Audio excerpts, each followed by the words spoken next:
اعوذ باللہ من الشیطان الرجیم بسم اللہ الرحمن الرحیم۔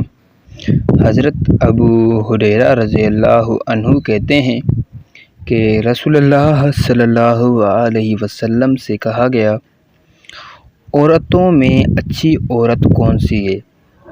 آپ نے فرمایا، وہ عورت جو اپنے شوہر کو جب وہ اسے دیکھے خوش کر دے، اور جب وہ کسی کام کا اسے حکم دے تو خوشی اسلوبی سے اسے بجا لائے، اپنی ذات اور اپنے مال کے سلسلے میں شوہر کی مخالفت نہ کرے کہ اسے برا لگے۔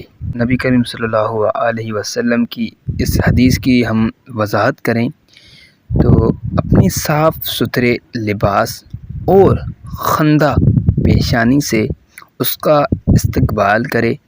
نمبر 2، جب شوہر اپنی جنسی خواہش پوری کرنے کے لیے بلائے تو فوری تیار ہو جائے اور اپنے مال میں کھلے دل سے اسے تصرف کی اجازت دے رکھے۔